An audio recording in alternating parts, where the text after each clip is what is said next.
If you're a real estate investor and you're finding it really difficult to build trust and some sort of loyalty with your leads that you're talking to, meaning you talk to them and then they say, oh, well, I have like 20 other people that have contacted me about selling my house, so I'm just going to take the highest and best offer, right? Like you probably have come across that in some sorts if you've talked to any amount of sellers. So how do we kind of mitigate that? On today's episode, I have my good friend Nathan Payne that talks about, and one of the most surefire ways to actually get past this point is to disqualify your leads. Now, one of the titles of this episode is going to be how to disqualify your leads or some sort of variation of that. But disqualifying your leads actually can be it can be scary, because then you'd be thinking about it from a standpoint of like, well, I don't want any lead left behind, and I want to make sure that I treat every lead like it's going to be a deal. And that's not really the approach when it comes to disqualifying your leads.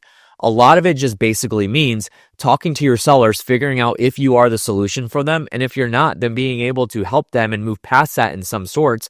Sometimes always circles back around to you actually buying their house from them because you were approaching it from a standpoint of helping them, which that's one of the main points that we talk about is disqualifying your leads and the kind of approach and the philosophy of running your sales that way. And Nathan talks about, how he'll help, how he talks to sellers himself, but how he helps his students and that sort of thing.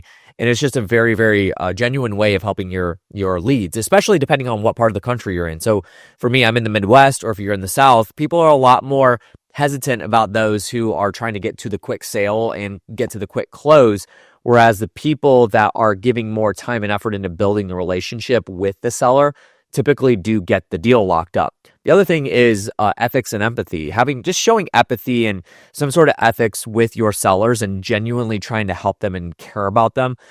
I know obviously when you're trying to get deals, it's easy to kind of get frustrated and impatient when a deal doesn't come through, the door within the first month or 2 months or whatever. But talk to any real estate investor that's done real estate for over 5 years.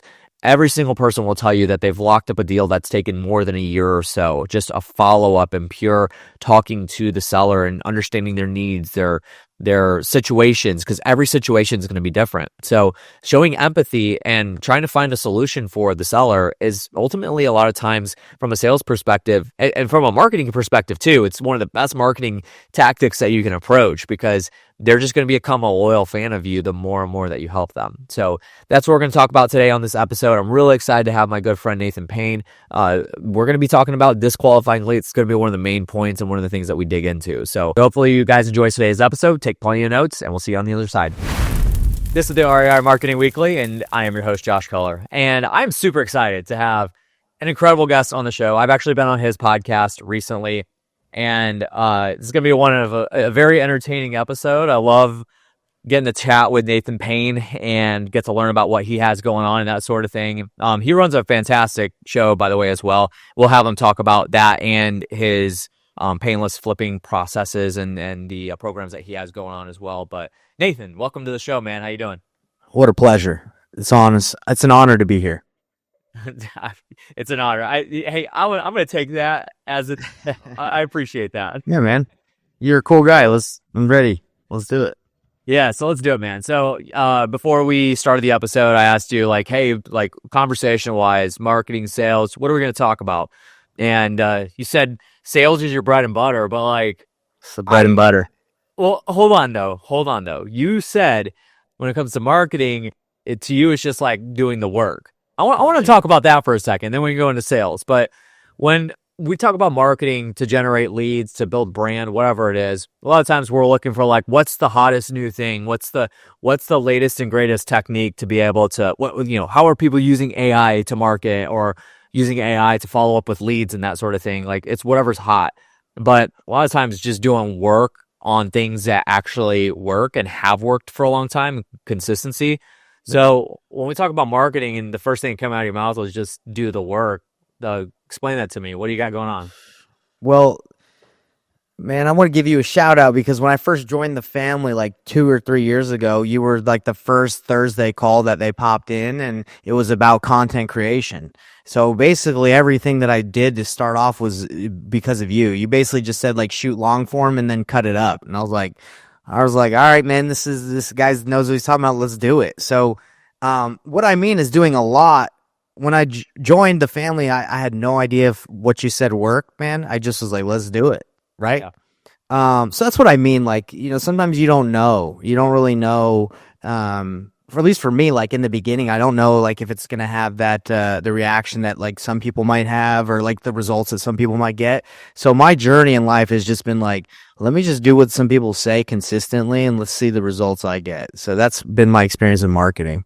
No, that's amazing. And I think like a lot of times too, there's a checks and balance, right? Like I'm assuming that you don't take everything that, because I mean, just specifically you mentioned Family Mastermind. I mean, Right. if we're looking at like what people do in their businesses just in that group alone, I mean, our heads would be twisted in every which way possible. So we have to know. I think one of the things I admire about you specifically, I've noticed, is you know your business very well and you lean into that. So it kind of allows you to be able to take, if you have a new idea about marketing or even just operations, running your business or whatever, you aren't going to get shiny object syndrome. You know, like, hey, this is something that's viable and can work. You knew when you heard me talk about content in your gut that, hey, this is probably the right path because I write things to share, right? Is that agreeable?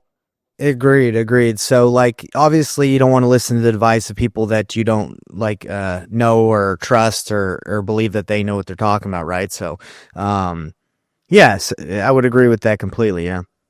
Yeah. Okay. Sweet. So let's go to. I want to kind of open up with that because I do believe that people listening right now, we don't want to just take all the latest and greatest things and try to like try every single thing that comes to market when we're looking to market to build our brand to generate leads and that sort of thing. But a lot of this does just it takes work. Like when Nathan's saying, it's just like action taking, just plugging it in and making it happen. Right. So there's That's right. not rocket science. Just like do the work.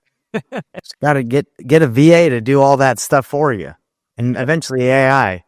Yeah, for sure. So let's talk about what you specialize in specifically. Obviously, this podcast being centered around marketing, sales overlaps with that quite a bit. So we do talk about sales pretty often. So I know in your the programs that you have, painless flipping, you do a lot of hands-on stuff. Talk to us about like what that process looks like. I know you do a lot of like lead, talking to leads and that sort of thing. So Right. there's some of the hidden things that maybe you teach that others don't, that you see that needs to happen for everybody that's talking to leads. So this is what I kind of specialize in. I think there's a lot of wholesaling coaches out. So I basically teach people how to get their first or next deal and how to build a profitable wholesaling business. A lot of people like teach you how to get a lot of deals. You can generate a lot of leads. You can maybe make a lot of money, but are you profitable? And that's like what I talk to most people about is like, I was doing like almost $1 million a year in my wholesaling business. But when it came down to it, like after paying everyone in the marketing, the overhead, and not being like the greatest, at that time, I would say, not the best boss or CEO, like basically I wasn't making that much, right? Because I was just spending a lot of money just trying to figure everything out. So now when I meet with people, I'm like, do you really want to do like 10 deals a month? Like, do you know what that requires? Do you want that kind of business, or do you want to make like, you want to keep money, right? So that's kind of like what I focus on is like being profitable. And usually in order to be profitable, you got to get pretty good at the process yourself before you start hiring it out, or you're going to be bleeding money. So that's what I do. I'm pretty hands-on with teaching people how to get good at sales. I talk to their leads for them. We do a lot of deals with our students, JV a lot. So it's very hands-on in that sense. But Let's yeah. yeah, let's get into some of the nitty gritty details. I want you to kind of open up like when you're talking to leads and you're talking. I mean, I'm assuming in many different markets, many different motivations and situations. What are some of the common things that come up when there are roadblocks from somebody that maybe it's a student of yours, maybe if it's in you, that comes up when you're talking to a lead and then you're able to get over this roadblock in a certain way? I'm not even just talking about like sales tactics and like tricking Yeah. stuff, but like what are some of the common themes that you see people doing wrong when they're talking to leads? You know what? Like, I really envy this dude right here. Let me show you. Stephen R. Covey. I don't know if you know about this guy, but basically he has a sales training system. Franklin Covey, they have sales training. And basically what they talk about is just like talking about the end in mind and with the seller, like trying to establish like what the goal with the seller is, and trying to make sure you understand their solution, like what they want, instead of just offering your solution when they don't care. And they have a really cool training video that basically says like, hey, if you're trying to sell like a lawnmower and it's got like the best speed and blades and like all the coolest features, and you're trying to push it to everyone, you have to understand, like, do they even have a lawn to mow? Maybe they have a Zen garden? Like, it doesn't matter how cool your features and how great you think you are. If they don't really need your product, or if they don't need it, then there's no point in talking about what you can do for them. You have to understand what they need. So that's what a lot of students, bring it back to what my students do. They just talk about what they can do and like all the benefits that they can bring to the seller, when the seller is like, yo, look, I don't even know who the heck you are. I don't know if I like you, or you're just talking about something that I don't even care about. I'm in pre-foreclosure. Like, I don't even care yet. So it's just offering that's too fast, right? Yeah, they do. Well, I was going to ask, like, speed, obviously, of conversation is very important, but you also want to make sure that you have a good flow and you're not rushing things. How do you get to, if they need what you have, as quickly as possible, and identify that? For me, it's all about disqualifying the seller. Instead of going in there and immediately being like, hey, this is what I can do: fast cash offers, close quick, right? Like, first I say, like, hey, before I dive into like what I can do to serve you or help you in the sale of your home, if that's what you want to do, what options have you already explored at this point, so I don't have to repeat something that you've already went down that road. And then they're like, well, I've got like 5 cash offers. Then it's like, okay, I don't need to talk about anything. They're already exploring cash offers. They're open to that. So yeah. That's interesting. I really like that. So something, as you were going through your previous conversation, though, I was like, the term always comes up when it comes to this type of concept, when it comes to sales and not pushing people into something they don't need. So if I said the statement, what is the first thing that comes to your mouth about this statement? Like, when somebody says, I'm such a good salesman, I can sell ice to an Eskimo. Like, what's your thoughts on that? Because I don't know, man. I don't know. I've never. Eskimos don't eat ice, right? Like, there's ice all around them, right? So, is it unethical selling? Is it ethical selling? Like, well, for me, I never would say that I'm that good, because I don't know. Like, if someone says that, I'm just like, are you really that good, or do you think you're that good? That would be my first thought. Yeah. If someone thinks they can sell ice to an Eskimo, then they must be really confident in themselves. Yeah. Okay. Which is important. Yeah, but I mean, like, the thought I had was just like, the reason why people will say something like that is because they believe they're such a good salesman, they could sell something to somebody that they actually don't need, because maybe they already have, or they're just not in need of it, right? Like, I think the opposite of how I sell, man. Like, if you don't need it, I'm going to tell you don't need it before you tell me you don't need it. Because I don't want. That's what sales to me is. It's caring about the end result for the person more than they really care about themselves, so you can have that trust and that relationship. So I've told many people, like, you do not want a cash offer. This is super low. And they're like, no, this is what I mean by disqualifying. You don't want it, sir. I'm telling you, it's low. No, I do want it. I need to sell fast. I need to get out of here. Okay. Now we have a better relationship, because he knows I'm not trying to just push him a low cash offer. Yeah. Right? Yeah, I was going to ask, like, what are some of the things, the type of conversations that you go through with sellers in order to build that trust and, ultimately get their cooperation with you? Like, what are is it literally just the process of disqualifying them, and that's pretty much all it is? Because they feel like you're taking care of them? Is that why? That, for me, man, if I can go through the process of disqualification with the seller and let them know about, like, what options have you explored? Have you considered listing it? When they know that listing it is not something I really want from them, I'm a buyer. Have you thought about listing it? I have thought about listing it. Well, why don't you do that? You're going to make more money than a cash offer. It might take you longer, but it's probably the best option to get the most money. No, I hate agents. Okay, so not something you want to do then, right? Nah, okay. Well, let's explore the next option. Have you thought about flipping it yourself? You're going to make more money that way. No, I don't have the time. I don't have the money. Okay, all right. So it looks like, and then you basically bring them back to, like, well, it looks like you've decided you want to work with an investor like me, right? Yeah. Okay, great. So let's talk about it a little bit more. That's pretty much the process, is making sure that you're not trying to serve your own self-interest. Interrupting this podcast episode to tell you guys that this podcast is managed and produced by Color Media Productions. Yes, shameless plug, that's my company. However, we do this for a lot of other people as well.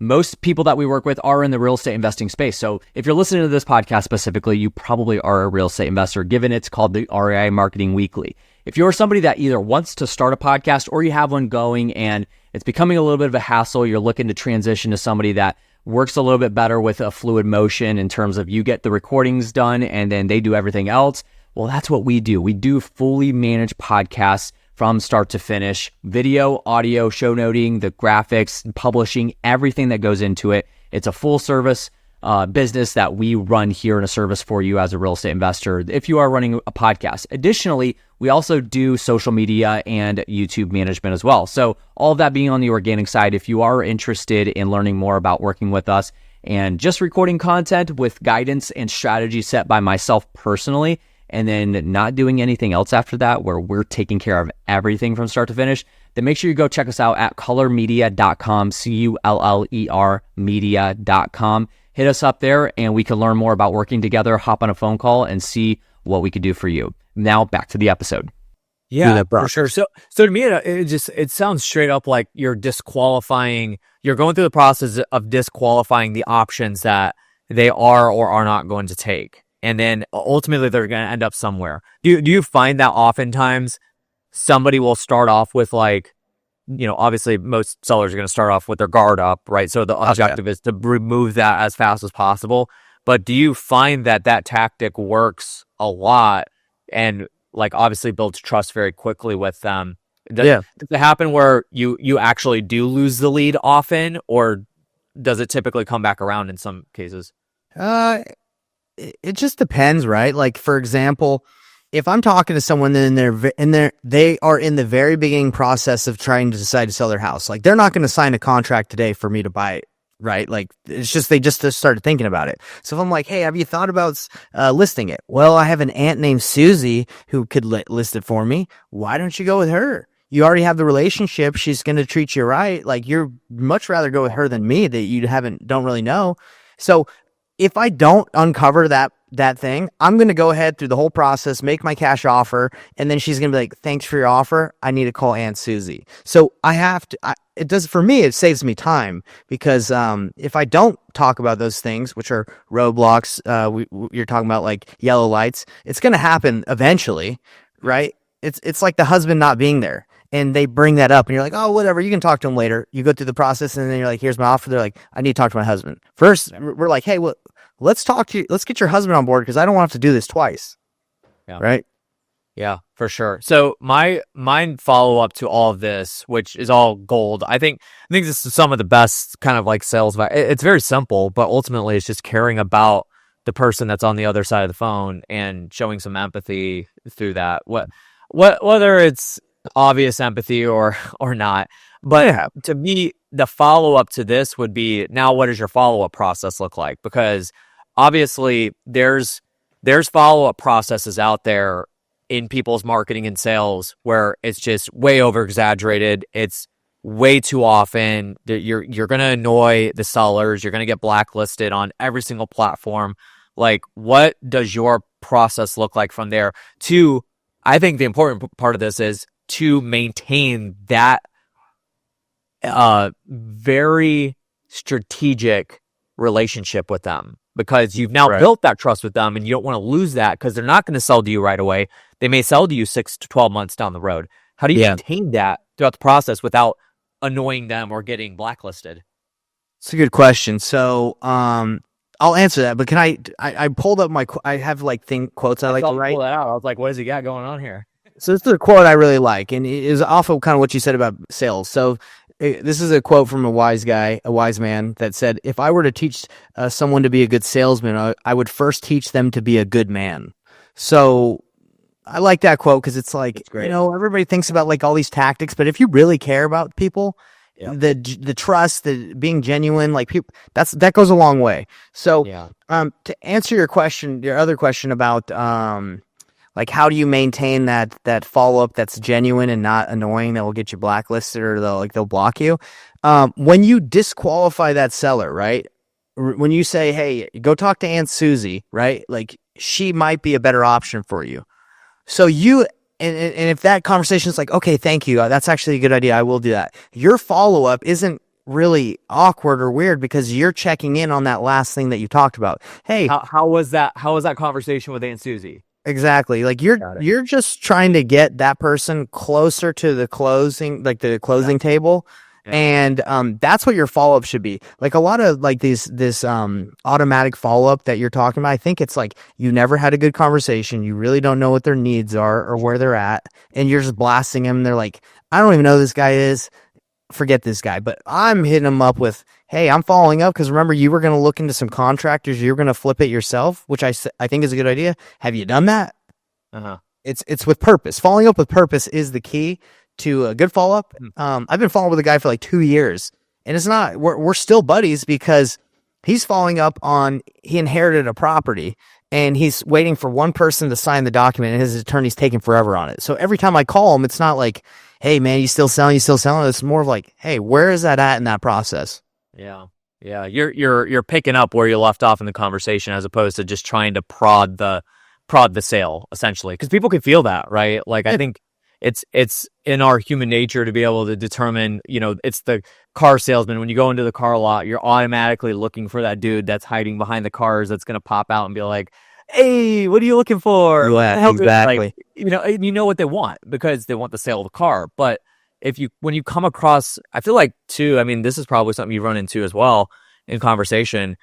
Approaching it this way can be very refreshing to the sellers because guarantee if you have their data that you're hitting them and you got their data and you're hitting them with your marketing, that there's 20 other wholesalers that are in your market that have their data as well and are marketing to them as well. Oh, yeah. And they're probably not having these type of conversations with them.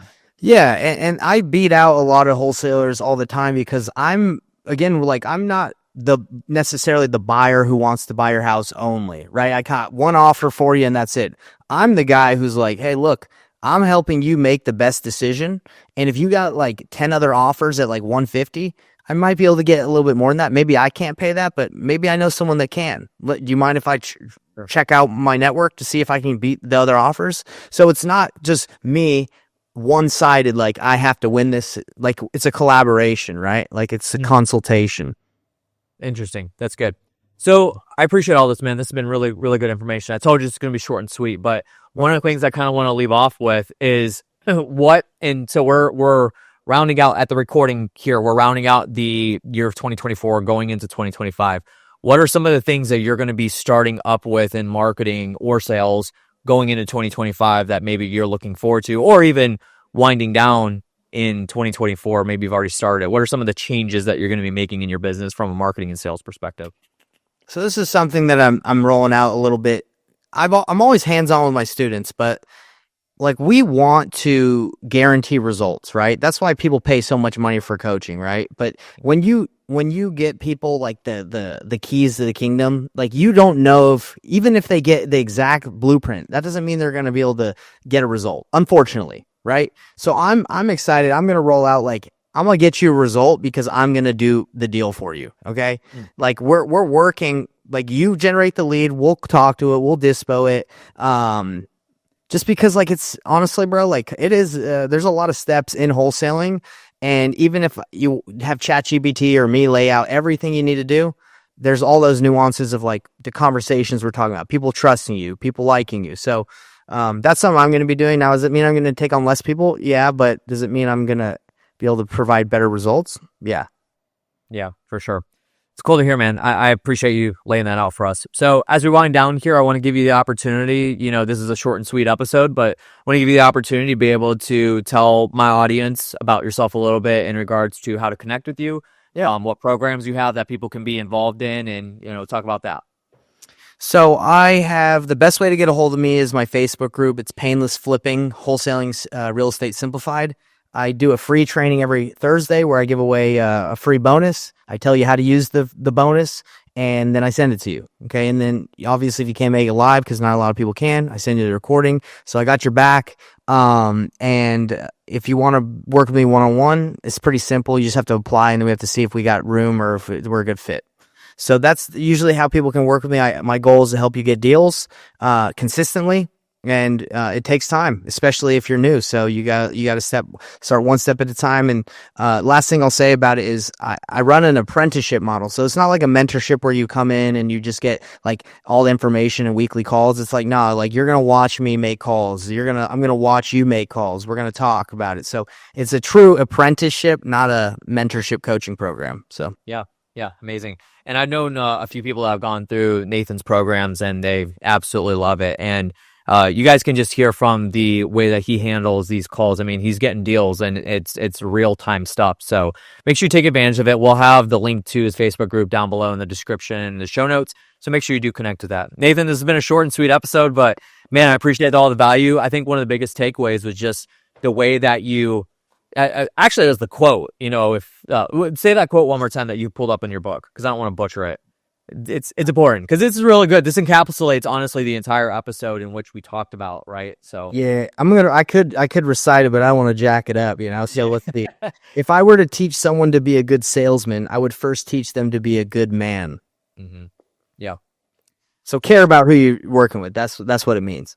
Absolutely. And I think from a marketing and sales perspective, this is normally what beats out, especially as a small business owner, this is what beats out other business owners, is the amount of care and just helpfulness that you show to, especially when you're dealing with sellers, guys. You've got to remember they're going through motivations. They're going through situations where they're not necessarily in a happy place because of what they're having to sell their house, right? Yeah. The loved one died and they inherited property. Maybe it's a landlord that has a tenant that sucks and they're wanting to get rid of the house. Like, there's these situations, and normally it's negative situations. So the way that we treat people is very, very important when we're on the phone. And ultimately, showing that being genuine can get the deal. So they can. That's it. You agree with that? 100%. You could be terrible, but if you're genuine, you care. Sometimes they'll just go with you because they like you. Mm-hmm. Yep, absolutely. Nathan, it's been fun, man. I appreciate your time, and I look forward to having you back again soon. I appreciate it. Thanks. All right, guys, that's going to do it for today's episode. Thank you so much for joining and listening. If you haven't already, make sure you have subscribed to the show. And I am also putting out a lot of really good YouTube content as well. Talking to you guys about social media content, podcasting, YouTube content, just video content in general. You can go check out my YouTube channel. That'll be linked down below as well. And then make sure to connect with me on social media. Just look for Josh Culler, and you'll find me there. I am verified, and the only verified Josh Culler that is out there. So I should be easy to find. But that's going to do it for today's episode. Thank you guys so much for joining in. We'll catch you in the next one. See ya.